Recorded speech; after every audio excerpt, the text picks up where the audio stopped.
Bom dia, irmãos. Começa agora mais um programa Café Teológico, programa da Igreja Presbiteriana de Barra do Piraí.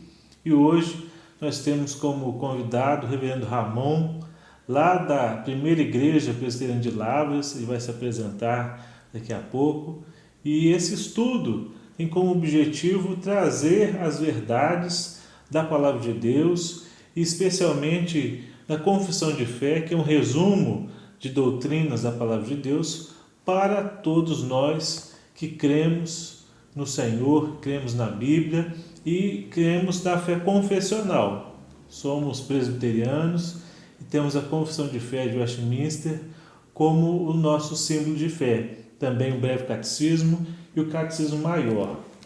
Se você ainda não tem a confissão, você pode baixar gratuitamente lá na Play Store, né? Tem um aplicativo que chama Confissões Reformadas e tem todas as confissões reformadas, mais os catecismos. Então, se você não tem, pode baixar lá e lá você vai encontrar de graça a confissão. Também no aplicativo da Igreja Presbiteriana de Barra do Piraí. Põe lá IPBP e lá também tem a confissão de fé.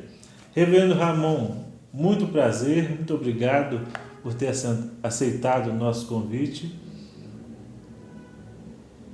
Reverendo Ito, eu que agradeço.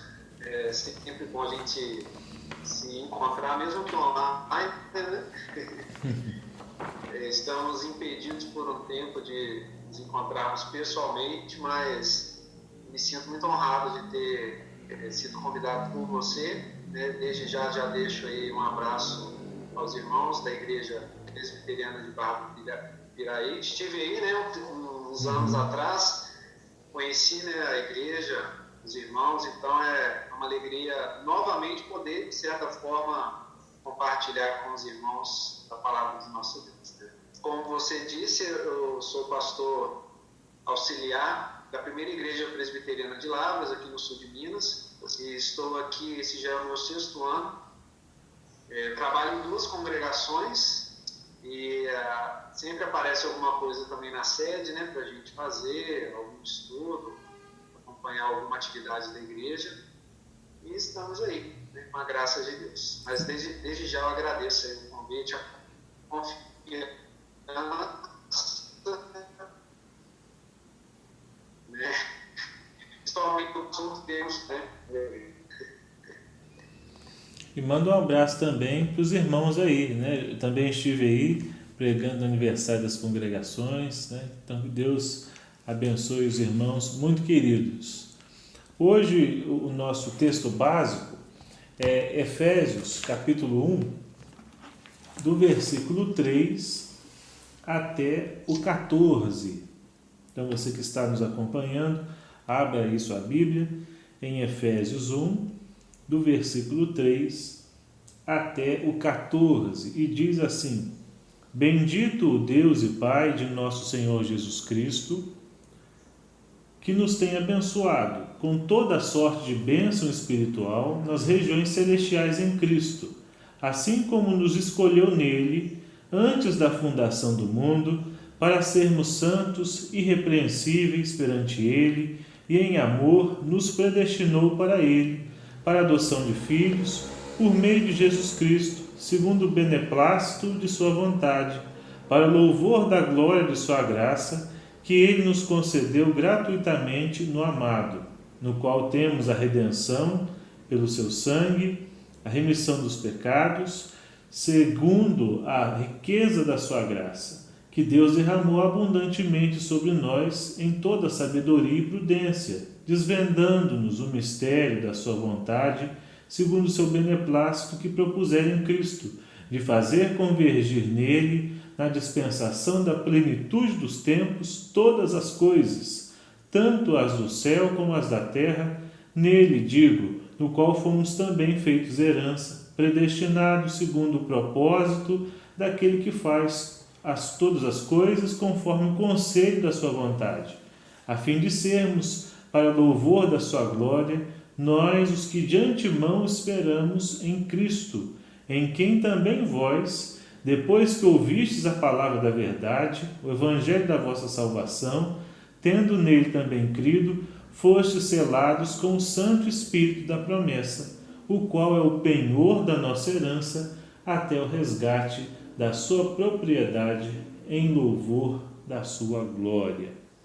Então, meus irmãos, com esse texto, nós damos início ao nosso estudo no capítulo 3 da Confissão de Fé de Westminster, que é do decreto eterno de Deus.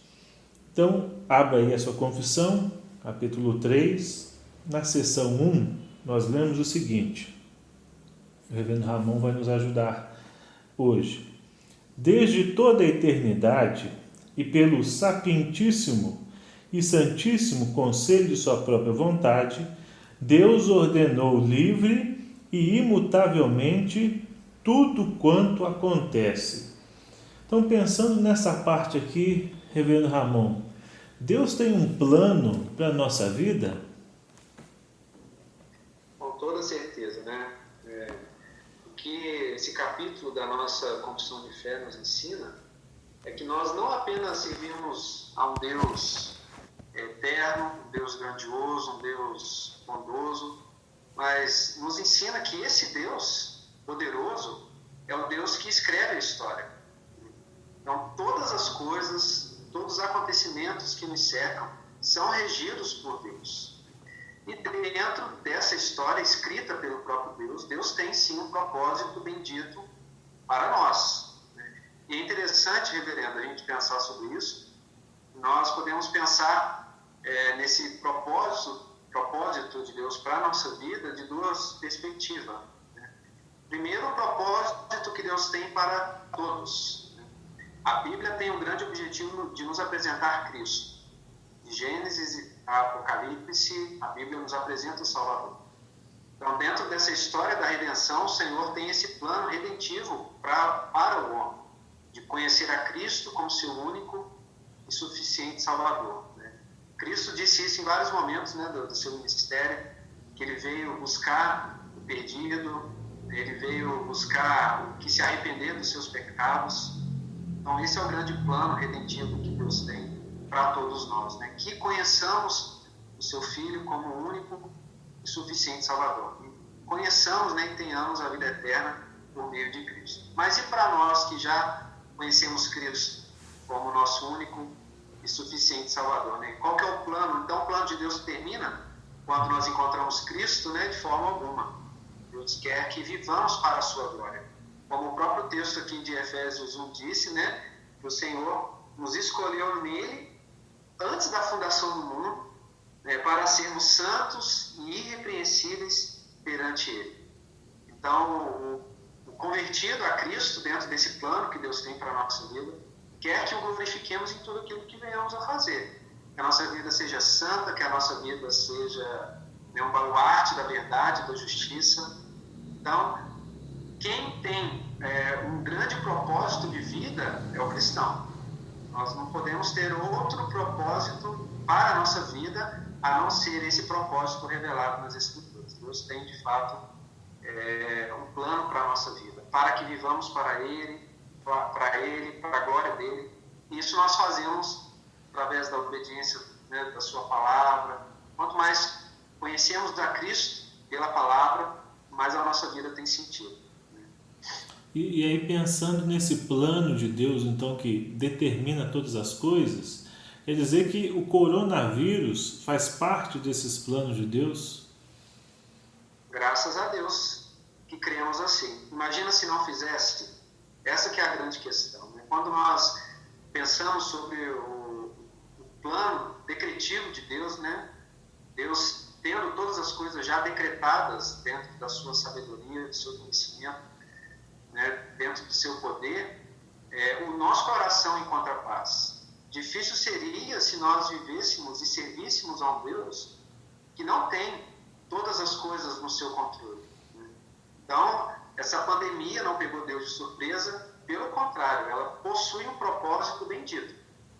Talvez não entendamos agora, mas o grande objetivo de viver esse plano de Deus, né, dentro da história, vivendo esse momento aqui dessa pandemia, desse vírus, mais um na reverência. É mais uma, né? Mais uma coisa que nós enfrentamos. A Bíblia fala que nós somos entregues ao matadouro todos os dias. Então, é mais uma coisa, né, que nós devemos lidar com ela, mas graças a Deus que isso faz parte dos planos de Deus para a nossa vida. E muitos, atualmente, a teologia da prosperidade, outros, né, tudo atribuem a culpa ao diabo. Né? E não é assim que a palavra de Deus nos diz. Né? Deus não foi pego de surpresa. Né? Então Deus tem esse plano que inclui a tribulação, né? Até para nos refinar, né? como cristãos, né? Nos moldar, nos deixar íntegros, né? Como diz lá em Tiago. Muito bem. Aí, continuando esse artigo aqui, diz assim: Deus ordenou livre e imutavelmente tudo quanto acontece, porém de tal modo que nem Deus é o autor do pecado, nem se faz violência à vontade das criaturas, nem é tirada a liberdade ou contingência das causas secundárias, antes são estabelecidas. Então, se Deus sabe de tudo quanto vai acontecer no seu decreto, né? E a oração? A oração pode alterar os planos de Deus, pensando nisso? Se nós nos enveredarmos, né, de pensar que a oração muda os planos de Deus, nós não estaremos falando do mesmo Deus soberano, né, reverendo? Pelo contrário, a nossa oração ela deve convergir à vontade já santa e estabelecida por Deus na sua palavra. É lógico que quando nós vamos pensar sobre todo o plano de Deus, né, tudo aquilo que Deus já decretou que acontecesse, muita coisa foge à nossa compreensão. A nossa própria confissão de fé fala disso. Existem assuntos que são inexplicáveis, mas muita coisa o Senhor nos revelou. Muita coisa nós conhecemos pela palavra. E a oração é um meio em que justamente a nossa vida, nós vamos buscar em Deus, através da oração, fazer com que a nossa vida se converja de fato à vontade de Deus. Então, a oração ela não busca a minha vontade. Nós não oramos para que Deus faça aquilo que eu quero, para que Deus mude o rumo da minha história para o meu bem, né, por aquilo que eu quero. É o contrário, a gente ora para que a vontade de Deus seja feita. É o que Jesus fez no Getsemane. Jesus colocou a oração, esse mecanismo que temos, que Deus nos dá pela sua graça, de clamarmos Ele com súplicas, né, com petições, buscar em Deus que Ele venha suprir as nossas necessidades, que são tantas, né? É por ela que pedimos socorro a Deus, proteção, enfim, né? Esse mecanismo bendito que Deus nos deu. Mas a oração deve, em primeiro lugar, buscar a vontade de Deus para a nossa vida. Então, na oração, vamos utilizar desse método para que a vontade de Deus seja feita na nossa vida e não ao contrário. Não que Deus se adequa a nós. A nossa vida é que deve se adequar a Deus. Né? Jesus no Getsemane orou: Senhor, se possível, passa de mim esse cálice.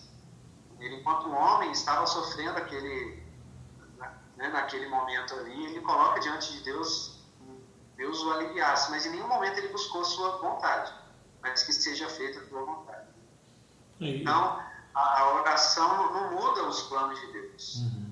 Devemos, pela oração, fazer com que a nossa vida se converja aos planos de Deus, e não ao contrário, de forma alguma. E nós aprendemos na oração do Pai Nosso, né? Faça-se a tua vontade, assim na terra como no céu. Então, oração não é você esfregar aquela lâmpada do gênio, né? Então, vamos ver, vai aparecer o gênio e vai me dar tudo que eu quero, né? Como na música da Xuxa, você lembra? Até é pecado, né? O cara lá de cima vai me dar. Você, né? Lembra disso? Tudo que eu quiser, o cara lá de cima vai me dar. Primeiro que é falta de respeito, de reverência, né? Usar um termo assim para Deus. E segundo, que não é nada disso que a Bíblia diz, né? Tudo que eu quiser, o cara lá de cima vai me dar. Não tem nada disso. A gente cresceu escutando essas baboseiras, né? até cantando essas baboseiras, né? Na minha época, na sua, não sei também se... Também, né? Mas não é assim que a Bíblia nos diz, né? Então, a oração é fazer Deus a sua vontade e nos conformar, então, à vontade dele, e não o contrário, né? Senão... E é interessante porque algumas pessoas podem usar textos bíblicos para justificar o que você justamente está criticando, né?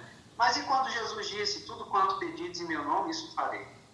Mas o que está sendo pedido em nome de Cristo? Essa que é a questão. Ele disse aqui, tudo aquilo que pedides em meu nome. Então, se a minha oração não glorifica ao nome de Deus e a sua vontade, e a sua santidade, a sua justiça, aquilo de maneira nenhuma vai ser atendido, porque não converge com a vontade de Deus. A vontade de Deus, a gente não pode usar a oração para pedir coisas não lícitas.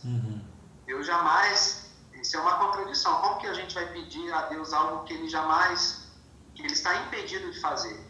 O próprio texto diz, né? O Senhor não é o autor do pecado. Então não adianta a Bíblia diz que nós podemos fazer orações diabólicas. Orações diabólicas são essas que não visam a vontade de Deus, que não se converge àquilo que Deus nos ensina, né, na sua palavra. Então não adianta. A oração é um meio, um instrumento que Deus nos dá para que a nossa vida se alinhe à vontade de Deus e não contrário. Quantas pessoas, quando passam por situações igual, você citou essa questão da pandemia, né? Muitos perdem a fé por achar que isso não faz parte dos planos de Deus. Se o Senhor nos acometer com o vírus, e se isso gerar a nossa morte, né? Louvado seja Deus por isso. Se nós oramos enquanto a pessoa estava em vida, né? Lutando pela sua vida, oramos, Senhor, que o Senhor restaure, que o Senhor, né, recobre a saúde, se for da tua vontade, né? Se isso glorifica o nome do Senhor, né? Então a oração ela deve se alinhar à vontade de Deus e não ao contrário. E a gente perde a noção, né, de que, falando dos planos de Deus, né, que o plano de Deus não é apenas dessa vida aqui, né, vida terrena, mas há uma eternidade toda pela frente, né? Então muitos ficam muito preocupados com o que está acontecendo, mas não parando para pensar que o pior está por vir para aqueles que não têm a Cristo, né? Então isso é importante, saber o plano de Deus, né? Se eu já compreendi o plano de Deus da salvação para a minha vida, já recebi a Cristo, né? Graças a Deus. Se eu não recebi a Cristo, então o coronavírus é fichinha, né? Perto do que está por vir para quem não tem a Cristo. E quando nós observamos o ministério de Cristo, o tempo todo os fariseus, os críticos, estavam tentando desviar Jesus do seu grande foco, que era justamente anunciar o reino de Deus, né? Ele veio justamente para alertar o mundo desse grande perigo, né? E grave, como cantamos, né, nos nossos índios, porque de fato todo homem se encontrará com Deus um dia, né? E só Cristo é que pode nos livrar desse plano que o Senhor já escreveu, né? Vida eterna para os que crerem em Cristo e condenação eterna, né, para aqueles que não crerem em Cristo. E ainda estamos vivendo esse tempo de misericórdia que Deus nos dá, né, reverendo? Porque o tempo se aproxima, né, da volta de Cristo, e o que é o coronavírus, né? Nós nos depararmos com o grande juiz, né? E o texto da confissão continua e diz assim, na seção 2: embora Deus saiba tudo quanto pode ou há de suceder em todas as circunstâncias imagináveis, contudo não decretou coisa alguma por havê-la previsto como futura, nem como algo que haveria de acontecer em tais circunstâncias. Pensando nisso, né, o plano de Deus pode falhar? Você já respondeu, mas é bom a gente frisar isso, né? Será que como o Cebolinha, lembra do Cebolinha? Ele sempre fazia um plano infalível, né? Mas nunca dava certo. Aí você precisava fazer um outro, né? Era o plano infalível que dava certo. Só que o plano de Deus, dos dispensacionalistas, é assim, né? Fez um plano, deu certo, depois fez não deu certo. O plano de Deus tem falhas ou pode falhar? Né? Se o plano de Deus falhar em algum momento, nós vamos ter que admitir que esse Deus não é tão perfeito assim como cremos, né? Essa que é a grande questão, né? O problema é que as pessoas tentam conciliar verdades que não se contradizem, né? O grande problema que as pessoas têm, reverendo, de compreender essas doutrinas tão sublimes e tão maravilhosas, talvez inalcançáveis, é porque elas tentam justificar Deus como se Deus precisasse de alguma justificativa, né? Não, Deus não predestina tal pessoa, né? O nosso assunto, né, que a confissão continua a falar, né? Como se a gente precisasse proteger Deus de ser Deus. Se Ele é Deus, se Ele pode todas as coisas, se Ele tem o poder nas suas mãos para todas as coisas, nada do que Ele planejou pode ser frustrado, né? Eu lembro de Jó, né, no capítulo 42, né, no último capítulo do livro de Jó fala justamente isso, né? Bem sei que tudo podes, né? E nenhum dos teus planos podem ser frustrados. E novamente, graças a Deus por isso. Ainda bem que nós cremos num Deus assim. Imagina se alguma coisa fugisse, ou se Deus falhasse naquilo que Ele mesmo, né? Quando nós acreditamos na perseverança dos santos, Cristo perseverará por nós até o fim, e cremos na nossa salvação, por isso que nós temos que ter a certeza da vida eterna, é justamente porque os planos de Deus jamais vão falhar. Se Cristo veio, cumpriu, se Ele me promete que pela fé eu tenho a vida eterna, em nenhum momento Jesus falou que, eu vou pensar, crê em mim e te garanto nada não, vou pensar no assunto. Não, Ele falou, quem crê em mim tem a vida eterna, né, o tempo todo. Então, nada do que Deus nos promete na sua palavra e nada daquilo que Ele nos ensina sobre o seu plano eterno, sobre todas as coisas, a história já tem começo, meio e fim, né? Uhum. Ela já nos foi revelada, toda ela, e é um plano perfeito. Então, nada pode pegar Deus, né? Não existe imprevisto para Deus. Cada acontecimento na história, por mais vil que ele seja, está dentro desse plano maravilhoso que Deus tem, né? Para nós e para a humanidade, para a sua própria glória. E ao mesmo tempo isso nos dá conforto, né? Se eu sei que está tudo na mão de Deus, então eu não estou sendo atingido por algo que Deus não está no controle, né? É Ele quem é o piloto, aí, é Ele quem dirige, né? Ele que governa. Então eu estou nas melhores mãos, né? Tem gente, voltando na oração, usa a oração e fala assim, agora só nos resta orar, né? Você já ouviu alguma pessoa falando assim? Só nos resta orar. Não, então resta muita coisa, porque né? Quando deveria ser a primeira coisa, né? Às vezes a gente deixa a oração como o último recurso, mas deveria ser a primeira coisa. Então nos resta orar, então orar é a primeira coisa, é o mais importante. E se estamos nas mãos de Deus, então estamos nas melhores mãos, né?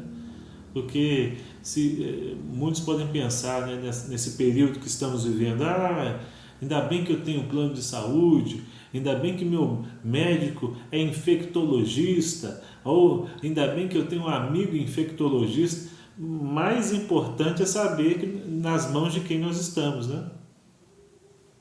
Sim, é verdade. Quando as pessoas nesse período agora, né, como se a gente não, eu sempre tenho falado isso, como se a gente nunca na história da nossa existência tivéssemos passado por situações assim. Nós lidamos todos os dias com situações terríveis, né? Uma moça aqui da nossa igreja, pensa, estamos vivendo um período em que o grande medo da morte é o vírus, né? Sendo que estamos lidando em todos os dias com vírus muito mais letais, muito mais perigosos do que esse que se apresentou agora. Então, as pessoas estão terrivelmente com medo disso. E uma moça aqui da nossa igreja, ela é do Amazonas, né, onde lá, né, a situação está bem crítica, né? E ela perde o pai, um senhor de idade, a faixa de risco, né, de se contaminar, não pelo vírus, mas por atropelamento. Olha. Pensa bem, né? Então, assim, não adianta nós queremos fugir daquilo que Deus tem para a nossa vida, né? O nosso lema de vida tem que ser o Salmo 139. Todos os nossos dias estão escritos e determinados quando nenhum deles ainda havia, né? Então, a nossa vida está nas mãos de Deus. Desse Deus que tem um plano perfeito. Mesmo que a gente passe, né, por situações terríveis, né, pandemias, mortes, doenças, o bom é saber que isso está nos planos de Deus. Imagina se a cruz não estivesse nos planos de Deus, Ítalo. Onde nós estaremos, né? Se aqueles malfeitores não estivessem ali postos, cada um no seu lugar, para o cumprimento do plano de Deus, não teríamos esperança, né? Graças a Deus que a cruz foi necessária. Sem ela, né, não teríamos a esperança, nem isso é parte do plano de Deus. E aí, falando dos planos de Deus, como o artigo aqui tratou, a seção de número 2, né? O que é essa presciência de Deus, né? Até num estudo, quem assistiu, acompanhou o Café Teológico, no primeiro estudo nós tratamos um pouco sobre isso. Mas vale a pena voltar, né? Será que Deus viu lá na frente que o reverendo Ramon ia ter fé? E aí ele falou assim, então já que o Ramon me escolheu, eu vou escolher ele. Será que é isso, presciência? Né? Viu lá na frente? Como é que é? Está me cheirando a arminianismo, não é? Não é o que a Bíblia nos ensina, né? Nós entendemos que os nossos símbolos de fé, né, a nossa teologia calvinista, ela busca se aproximar não do símbolo em si. A nossa teologia não se aproxima do símbolo de fé. Pelo contrário, os nossos símbolos nos aproximam da palavra. Uhum. O que a Bíblia nos ensina não é isso. Deus tem o conhecimento de todas as coisas não porque Ele prevê o futuro. Não como se o futuro estivesse solto e Ele não tem controle desse futuro, mas Ele conhece porque Ele sabe todas as coisas. Ele é onisciente. Pelo contrário, o evento futuro acontece porque isso está no decreto de Deus. A presciência de Deus é o conhecimento prévio que Ele tem de todas as coisas, porque todas as coisas foram decretadas por Ele. Uhum. Então, novamente, a gente exalta a soberania de Deus, a sua vontade soberana, perfeita, e a sua presciência se baseia nisso, nos seus próprios decretos. Ele não só sabia que eu teria fé, como Ele, na eternidade, antes da fundação do mundo, né, o que lemos, nos predestinou para isso. Então, Ele me deu a fé, nos deu a fé. A presciência de Deus é baseada no seu próprio decreto. Ele conhece, Ele sabe porque Ele decretou. Tudo é parte, né, dos planos eternos de Deus. E se fosse dessa forma, né? Deus viu lá no futuro, então a salvação seria por obras, né?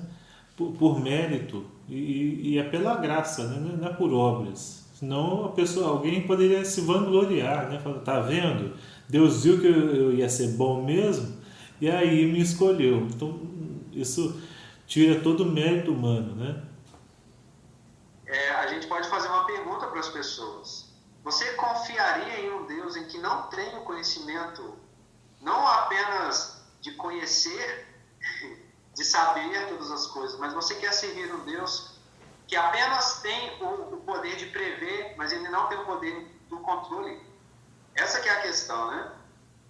Ele não só sabe, como Ele tem o controle daquilo, né? Por isso que Ele sabe. Uhum. Isso aí.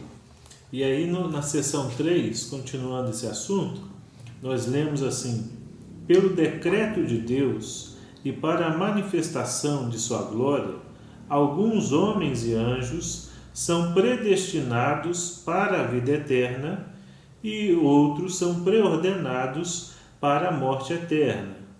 Esses anjos e homens, assim predestinados e preordenados, são específica e imutavelmente designados, e seu número é tão certo e definido que não pode ser nem aumentado nem diminuído. Então, daí nós perguntamos, o que é predestinação? É bíblica mesmo? Com certeza. É tão bíblica que nós encontramos a palavra predestinação na Bíblia, né? Não encontramos livre-arbítrio, não encontramos outras palavras que fazem parte aí, né, de outros pontos de vista em relação àquilo que a Bíblia nos ensina sobre o governo que Deus tem, o domínio que Deus tem sobre a salvação. Como o profeta Jonas, né, já disse, ao Senhor pertence a salvação. Então, cabe a esse Deus que tem a história nas suas mãos, porque Ele é o autor da história, Ele decreta todas as coisas. E esse mesmo Deus que nos salva, Ele nos salva porque Ele nos predestina, né? Traça a nossa história baseada naquilo que Ele mesmo escreveu. Não por causa de nós, não por aquilo que somos, não por aquilo que iremos fazer, pelo contrário, né? Quando Paulo vai trazer o exemplo na prática, né? O Senhor tem poder de predestinar quem Ele quer para a vida ou para a morte. Ele traz o exemplo de Jacó e Esaú, né? Antes que eles nascessem e viessem a praticar o bem ou o mal, o Senhor amou Jacó e se aborreceu de Esaú. Então, Deus tem todo o direito de fazer o que Ele quiser com a sua criação. Mas lembrando que a salvação ela não baseia nos nossos méritos. Ela não se baseia nisso, mas unicamente na graça de Deus. Deus pela sua graça. E quando nós falamos sobre o homem pecador, na verdade, todo homem pecador está destinado a um único fim. A predestinação para a vida vem justamente como a manifestação do amor e da misericórdia de Deus. O que o homem pecador está destinado, reverendo? A morte eterna. Esse é o fim de todo homem. Então, as pessoas pegam a predestinação como se fosse a pior coisa do mundo. É o contrário. Se toda a humanidade está condenada ao inferno, se toda a humanidade nasce morta nos seus delitos e pecados, a predestinação para a vida vem justamente como um alívio, né? E essa manifestação, né, do amor de Deus em querer salvar ao mundo. E é interessante quando nós pensamos sobre o Senhor também pré-ordenou a morte eterna para alguns. É bom a gente lembrar que a condenação de Deus se baseia-se naquilo que Ele mesmo já pré-estabeleceu. O que Ele disse para Adão e Eva no jardim? Se desobedecer, certamente vocês morrerão. Então, a condenação ao inferno não é a manifestação do mal em Deus, que a gente já viu que Deus não pratica o mal, não pode pecar. Mas o homem será condenado ao inferno por causa daquilo que o próprio Deus estabeleceu na sua justiça. Né? Então, a origem do mal nisso. não está em Deus, está no homem, né? No pecado. O inferno destinado ao homem não foi porque Deus quis que o homem fosse para o inferno. Né? Não é esse o sentido. O sentido é que Deus estabeleceu uma lei. E Deus disse, se obedecer, há vida, mas se desobedecer, há morte. Nós conhecemos o lado terrível da história. O homem desobedeceu e se condenou. Porque Deus é justo. Ele vai precisar cumprir aquilo que Ele mesmo estabeleceu, né, como justiça. Então, estamos condenados já ao inferno. E pensando nisso, né, muitas pessoas têm dúvidas sobre a predestinação e partem apenas do conceito da predestinação, mas se esquecem do conceito do ser de Deus primeiro. É por isso que na confissão até traz no capítulo 2 sobre o ser de Deus, e depois que vai falar no capítulo 3 da predestinação, porque quem é Deus? A gente vê que Deus é soberano, né? Então um Deus soberano, todo-poderoso, onisciente, que sabe de tudo, conhece tudo, vai deixar a salvação, a nossa escolha, uma coisa tão importante, né? A salvação vai deixar na mão do homem? Como é que a gente vê isso, né? Isso não tem respaldo bíblico, né? Novamente, nós vamos falar de um Deus que não é totalmente soberano, né? Um calvinista verdadeiro, uma pessoa que realmente crê em toda a palavra, ela deve sempre se curvar à soberania de Deus. Não tem como você crer num Deus meio soberano, né? Aí ele é soberano apenas em algumas partes, mas nessa parte aqui, né, eu não creio que seja assim. Deus pode todas as coisas, Ele tem o poder sobre todas as coisas, né? Então, e destinar o homem à vida eterna. A predestinação para a vida eterna, assim, justamente para que a gente renda graças a Deus por ter se manifestado assim em bondade, porque por causa do pecado do homem, responsabilidade do homem, não de Deus, né? A predestinação para a vida eterna vem justamente como uma manifestação da graça de Deus. E graças a Deus por isso. Imagina, se Deus não tivesse escolhido, né, dentre alguns, né, muitos, né, para a vida eterna, seria terrível isso, né? Verdade. Já que todos estão condenados ao inferno, né? E aí a gente até fica pensando, né? A salvação, então, tem alguma causa em nós, né? Nós podemos obter a salvação pelas nossas obras? Bom, novamente eu cito, né, o profeta Jonas. Ao Senhor pertence a salvação. Em nenhum momento, dentro da história, né, que a Bíblia nos narra, em nenhum momento isso foi dado ao homem. Pelo contrário, desde sempre, Deus se apresenta como um Salvador, né, e o homem como um perdido. Então, a Bíblia sempre nos deixou muito claro que a salvação está fora de nós, nunca em nós, né? Pelo contrário, o que fazemos de bom para alcançar a salvação piora a nossa situação, porque todo homem é indesculpável perante Deus. Então, não há como tentarmos aí ludibriar Deus, né? Não, eu fui uma boa pessoa, não. Já estamos condenados por causa do nosso pecado. A salvação é pela graça, unicamente pela graça. Não há nada daquilo que venhamos a fazer que venha nos dar esse crédito perante Deus. Não, você foi bonzinho, como se Deus fosse um Papai Noel, né? Nós achamos que Deus é Papai Noel. Faz aí tudo bonitinho, no final do ano eu te dou uma recompensa. Eu não sei quem foi que disse que a única parte que nós contribuímos para a nossa salvação foi com o pecado, né? Não me lembro qual autor que falou sobre isso, mas é verdade, né? O que a gente vai fazer para ser salvo, né? Nós temos a fé, mas até a fé vem de Deus, né? É dom de Deus. Por quê? Aí Efésios 2 vai falar sobre isso, porque nós estávamos mortos, né? E Ele nos deu vida. Então, se a gente não entende essa parte, falta a noção de quem nós somos, né? E voltando à predestinação aí, a predestinação é tão bíblica que lá em Gênesis você já vê Deus escolhendo um povo, né?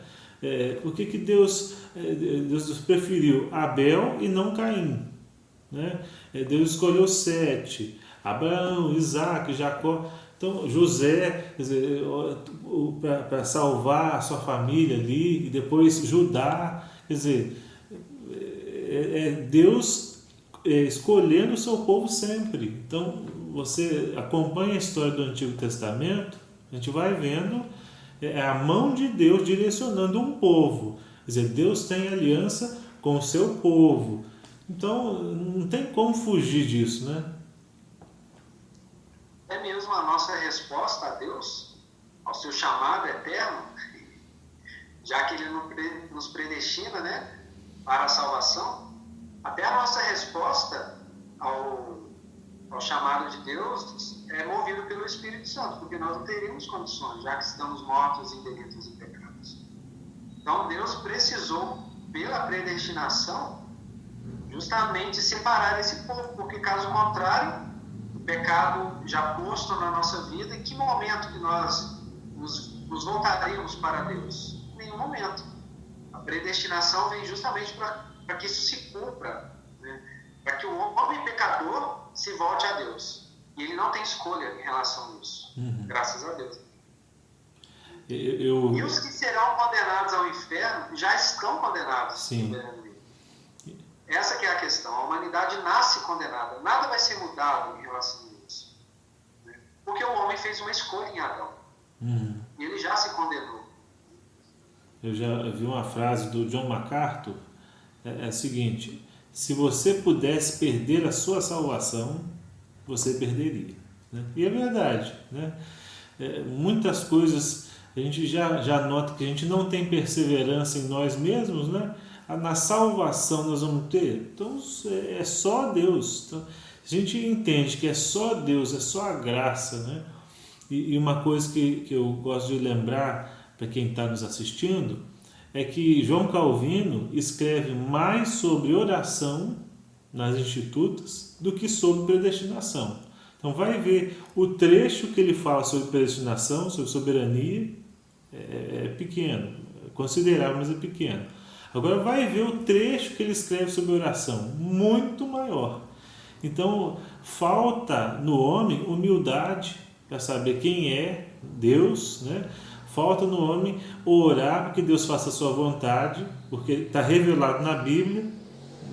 Nós não inventamos, né? Não tiramos essa doutrina de trás da orelha. Então falta mais oração, né? Não falta mais humildade no homem.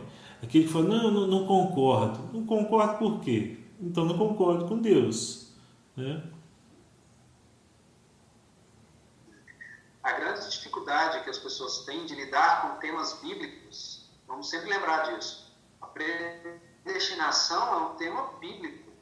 Deus em nenhum momento falou assim, será que eu coloco isso na Bíblia? Como que o ser humano vai me enxergar?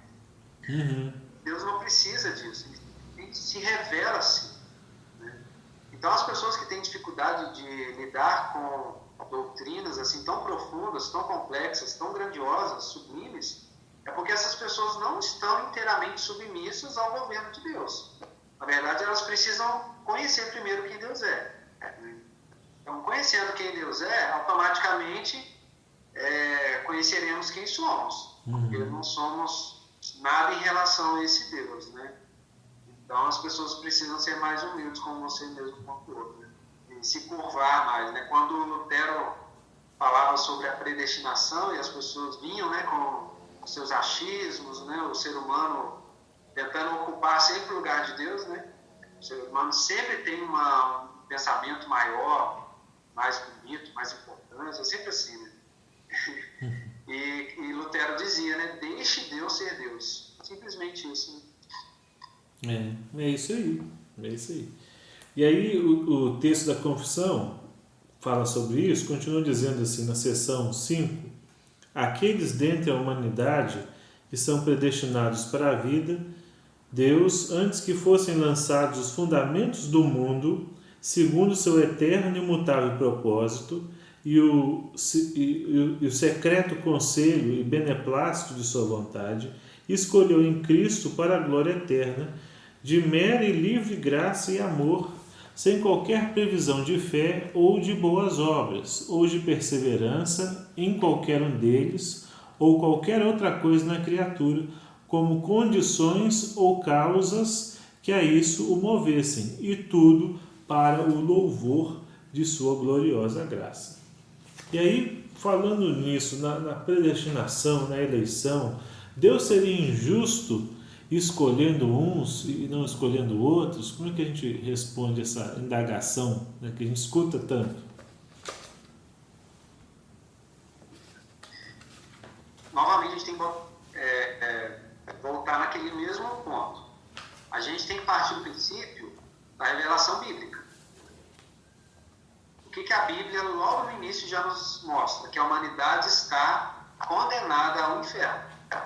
Em Então, a condenação do homem ao inferno, ela já está posta dentro daquilo que Deus, como juiz, estabeleceu. Deus deu a oportunidade ao homem de vida ou de morte, de comunhão com Deus ou não. O homem em Adão peca e ele destina, né, ele decide o que ele queria dentro daquele livre-arbítrio lá em Adão que o Senhor concedeu a ele. Né? E ele condena toda a humanidade. Então, na verdade, não tem ninguém que mereça a vida eterna. O fato do Senhor nos escolher e separar parte desse povo condenado ao inferno, novamente, é manifestação da graça de Deus. Deus, de maneira alguma, Deus seria injusto se ele não condenasse todos ao inferno. Mas quando ele se manifesta em graça, separando parte de todos aqueles que estariam condenados ao inferno, por causa do seu pecado, né? Essa relação é uma relação judicial, em relação àquilo que Deus faz, né? Condenando a humanidade, porque o homem peca, infringe essa lei imposta, né? O juiz é injusto quando ele prende um assassino, né? A gente tem que voltar a pergunta para as pessoas que querem tentar, de certa forma, dizer que Deus é injusto, né? Então, o juiz, quando ele decreta que a pessoa será condenada e presa por 30 anos, ele está sendo injusto, decretando aquilo que a lei determina. Nenhum juiz é injusto condenando um culpado à sua penalidade, a cadeia, a morte, né? Em países sérios que têm pena de morte, né? Para grandes infratores, ele não está sendo injusto. Da mesma forma, Deus não está sendo injusto quando ele condena toda a humanidade. Paulo diz, né? Assim como por um só homem entrou o pecado no mundo e pelo pecado a morte, assim a morte passou a todos os homens porque todos pecaram. Se todos pecaram, todos são passíveis de condenação. O salário do pecado é a morte. Quando o Senhor nos elege, nos chama para a vida eterna, é o contrário. É a graça dele se manifestando diante, né, desse cenário terrível, né, de condenação. Porque o homem escolheu esse caminho, né, do pecado. Então, Deus nunca é injusto, né?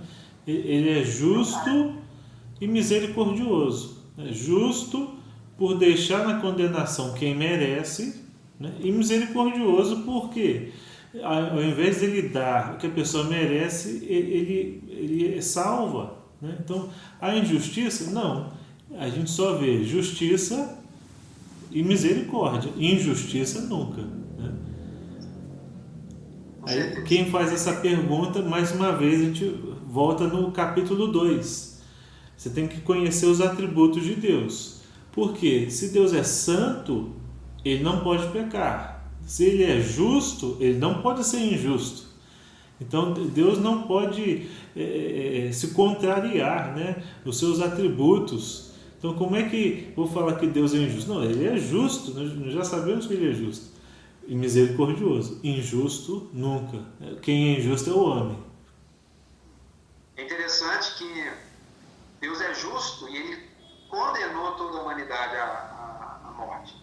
Porém, é misericordioso quando separa parte dela, segundo a escolha da sua livre vontade, que é santa, que é perfeita, né? O problema, reverendo, é a gente querer entrar em campos que não nos cabe conhecer. Por que Deus me escolheu e não escolheu fulano?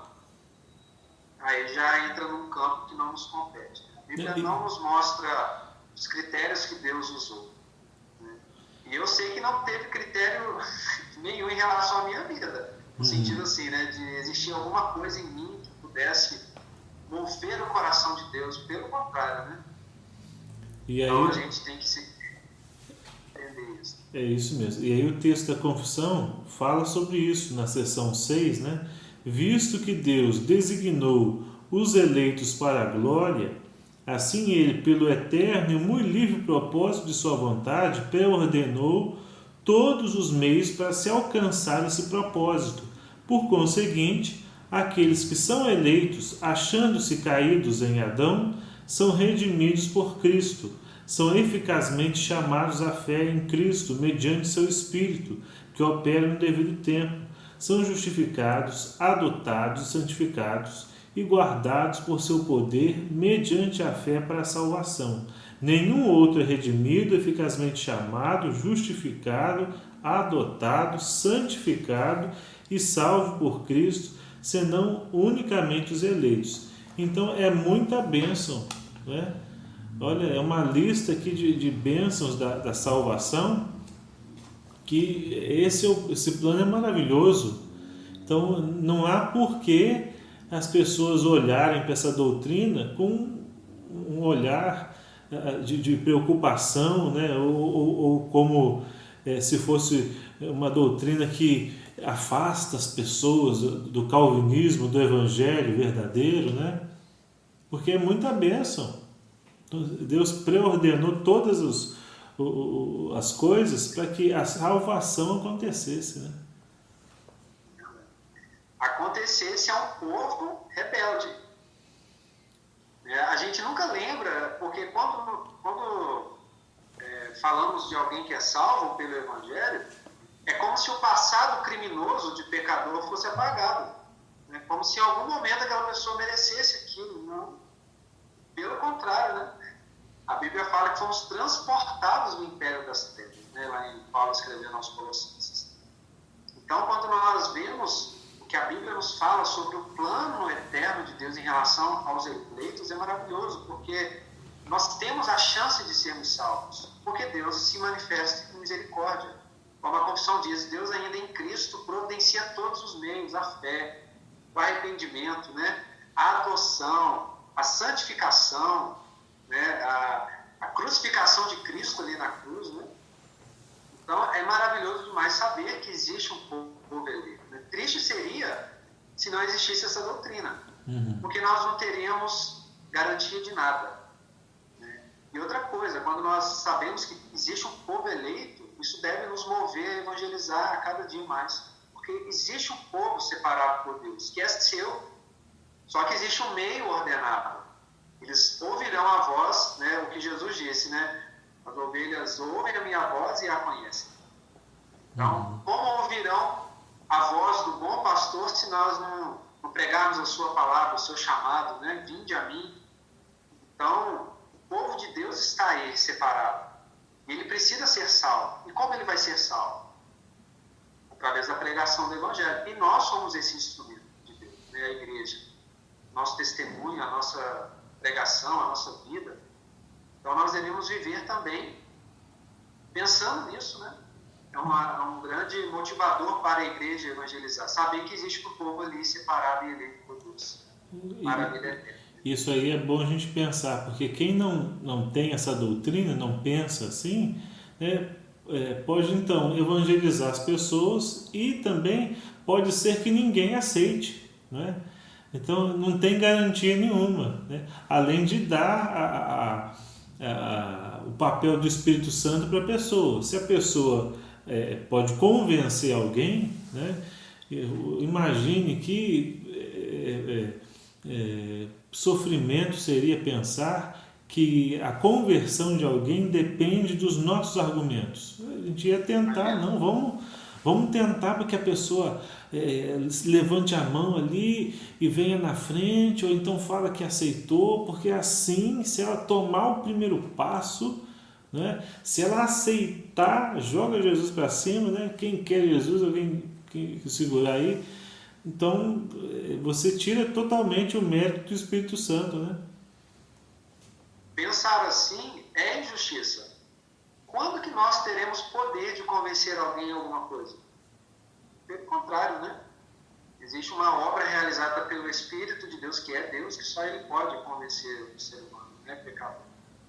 Quem sonda o coração do homem? A partir do momento que eu disser que eu consigo sondar o coração de alguém, para convencer alguma coisa, aí nos tornamos Deus, né? É interessante que aqui nós podemos pegar o gancho da expiação limitada, né? Os eleitos serão salvos. Então não há margem nenhuma para pensarmos que algum dos salvos se perderão. Né? Pelo contrário, todos serão encontrados, né? Serão redimidos por Cristo. Jesus disse, em João capítulo 10, né? Ninguém pode arrebatar, ninguém pode tirar as ovelhas da minha mão. Eu sou o bom pastor. Então ele é o bom pastor que deu a vida pelas ovelhas.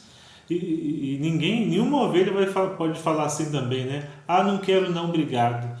Pode deixar que, né? Salvação está disponível para todos. Ó, morri por todos. Ah, não quero não, obrigado. Tem outra coisa para fazer. Não tem isso, né? Nenhuma gota do sangue de Cristo pode ser desperdiçada, né? Isso é uma afronta a Deus. Dizer que o Senhor disponibilizou a salvação e os homens rejeitaram a vontade de Deus. Quem, pois, resistiu à sua vontade? Né? É o que o apóstolo nos faz pensar. Quem, pois, resistiu à sua vontade? Então, todo o sangue, cada gota do sangue de Cristo que foi derramado na cruz ali, ela foi suficiente para salvar os eleitos de Deus. Que bom. E um texto aí fica dever de casa para você que está nos assistindo, Romanos capítulo 9. Né? Quando eu li Romanos capítulo 9, nunca mais esqueci. Quando eu li pela primeira vez, nunca mais esqueci aquela expressão que Paulo usa, né? Que também está no Antigo Testamento. Né? O que o vaso pode falar do oleiro, né? Por que Deus me fez assim? Não tem como, né? A injustiça da parte de Deus, de modo nenhum. Ele fala bem claro isso. Acaso o vaso pode falar por que me fizeste assim, né? A criatura pode falar do Criador? Não tem como, né? O grande problema é esse: o homem quer ser Deus. Aquele sussurro do diabo, né, ainda está no coração humano. Como Deus sereis, né? Então, o problema do homem é não se colocar no seu lugar. Entender que Deus é Deus e só há espaço para um Deus único, né, e verdadeiro. Então, é realmente um exercício, né, que devemos fazer sempre. Até nós, né? Para que a nossa soberba, né, nosso pecado não faça com que a gente pense o contrário disso. Isso é pecado contra Deus. E aí a confissão continua falando sobre isso, diz assim, seção 7. Aprove a Deus, segundo o insondável conselho de sua própria vontade, pela qual estende ou retrai sua misericórdia, como lhe apraz, para a glória de seu soberano poder sobre suas criaturas, não contemplar o restante e ordená-lo para a desonra e ira por causa de seu pecado, para o louvor de sua gloriosa justiça. É o que nós falamos, né? Deus é justo e misericordioso, né? E Deus foi tão justo, até conosco, né, misericordioso no caso, que Ele não nos deixou impunes, né? Ele mandou Jesus pagar a nossa punição. Então, nem nós, né? Por que Ele nos escolheu? Por causa de Cristo, né? Cristo teve que vir e morrer em nosso lugar. Verdade. E é interessante que quando nós olhamos esse plano maravilhoso, esse decreto eterno de Deus em nos salvar, nos predestinar, nos escolher, e vemos na história isso sendo concretizado e nada sendo frustrado, né? Jesus, naquele diálogo com Herodes, Jesus deixa muito claro aquilo ali, né? Se o meu pai não permitisse, você jamais teria poder sobre a minha vida, né? De decidir qualquer coisa. Então, tudo ali estava a troca de Jesus, de Barrabás por Jesus, né? Tudo isso é parte desse plano grandioso de Deus, né? Para o louvor da sua gloriosa justiça. Quando nós pensamos nisso, né? Nessa salvação que Deus nos dá, é interessante a gente sempre lembrar disso, né? Que a justiça de Deus foi saciada na crucificação de Cristo. A salvação é de graça, porque Deus nos dá de graça, mas ela teve um preço. Para Cristo ela não foi de graça, no sentido de que Ele precisou pagar o preço, né, por nós. Ele não morreu pelos seus pecados, né? A Bíblia diz, para que Jesus morresse, Ele precisou se fazer pecado, né? Para que a morte o atingisse, assumisse os nossos pecados, né? Então, o poder punitivo da morte caiu sobre Jesus, mas ele, sendo Deus e vitorioso, venceu a morte, né? A pergunta de Paulo, né? Onde está teu aguilhão, a morte, né?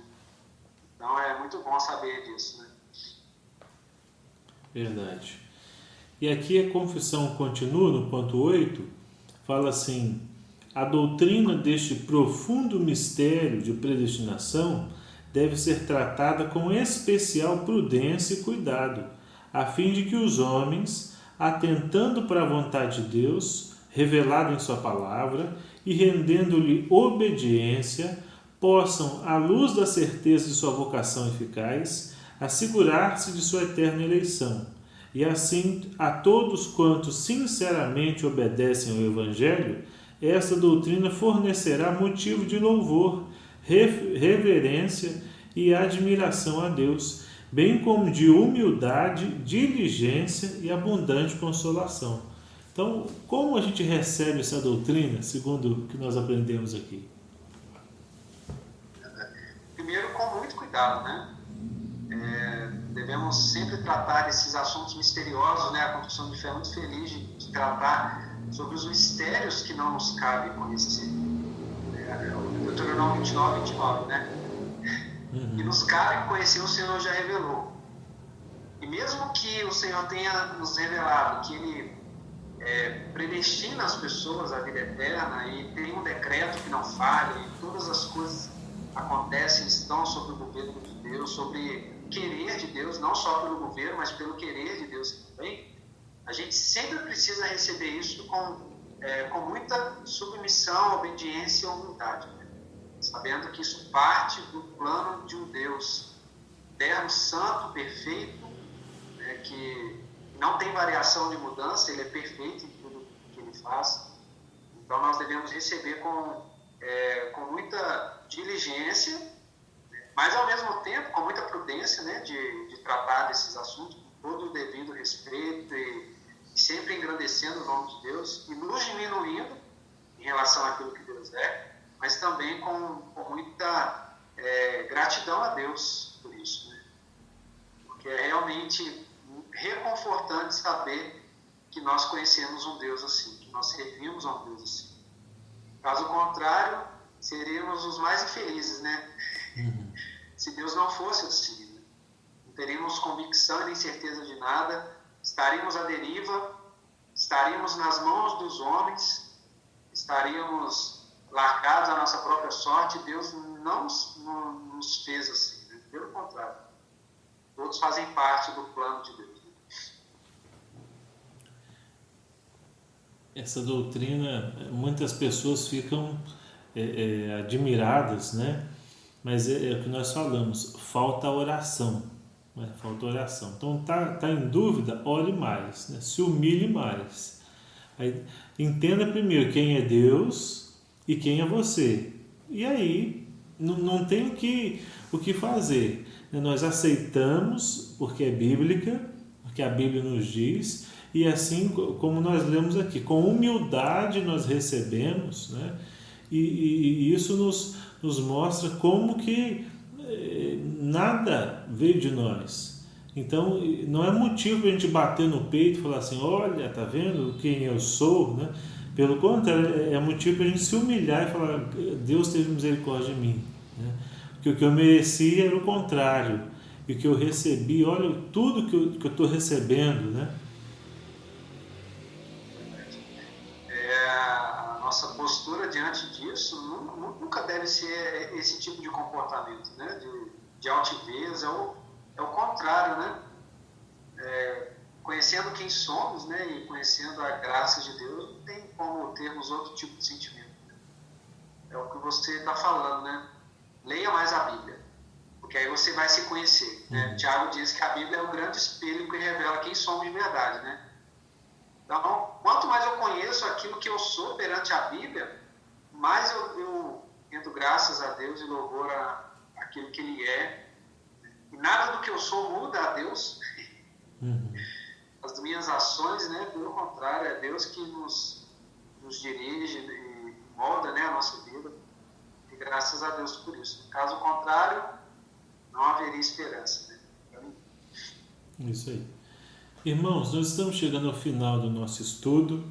Nós queremos agradecer ao Reverendo Ramon pela sua disposição, nos ajudar, né, com essa exposição da Confissão de Fé. E pedir ao Reverendo Ramon que dê alguma orientação final, né, suas palavras finais. Irmãos, quando nós tratamos principalmente desse capítulo 3 aqui da nossa Confissão de Fé, a gente sempre tem que partir do princípio que nós estamos tratando de coisas grandiosas demais. Existem muitas coisas que fogem à nossa compreensão. Nem a nossa exposição, a nossa simples exposição aqui, né, de tentar conversar sobre esse assunto, talvez pecamos em vários posicionamentos nossos aqui, considerações, porque nós estamos falando de algo que é inalcançável. Como conhecer a mente de Deus? Como conhecer a vontade de Deus, né? Toda ela. Nós não temos condições disso. No dia que nós colocarmos Deus como um pastor que trabalhamos juntos, né, Reverendo Ito, falava, né? No dia que a gente colocar Deus num tubo de ensaio e dizer, isso é Deus, né? Nos tornamos Deus, né? Então, quando os irmãos forem ler o capítulo 3 da Confissão, os textos bíblicos, né? Muito importante, não leia apenas a Confissão de Fé. Leia os textos bíblicos que respaldam a nossa confissão de fé. É isso que vai encher o nosso coração de esperança, né? De louvor a Deus, de compreensão, de sabedoria sobre quem Deus é. Não adianta nada você ficar lendo a confissão, né, Reverendo Ito, e não conferir os textos bíblicos, né? A palavra que é inspirada por Deus, santa, e toda ela é útil. Então, leia a exposição dos símbolos de fé sobre a grandeza de Deus, né, o seu decreto, a sua justiça, o seu amor, a sua misericórdia, mas busque no texto bíblico o respaldo, né, para que a palavra te alimente. Então, quando você for estudar esse capítulo, estude com muito temor, porque nós estamos entrando num campo em que, de fato, não temos pleno conhecimento dele. A própria confissão de fé chega a afirmar em alguns momentos, isso não nos é compreensível. Nós não sabemos a razão disso, o motivo daquilo. O que nós sabemos é que tudo é para a glória de Deus. Tudo está dentro dessa vontade perfeita, santa, e nada é para o mal. Deus não é o autor do mal, nem de qualquer coisa ruim, de forma alguma, né? Então a gente tem que olhar muito, né, para adentrarmos a esses assuntos que são muito sublimes e misteriosos para nós, né? Mas que o Espírito Santo nos conceda essa sabedoria, né? Para que a gente cresça nesse conhecimento cada vez mais.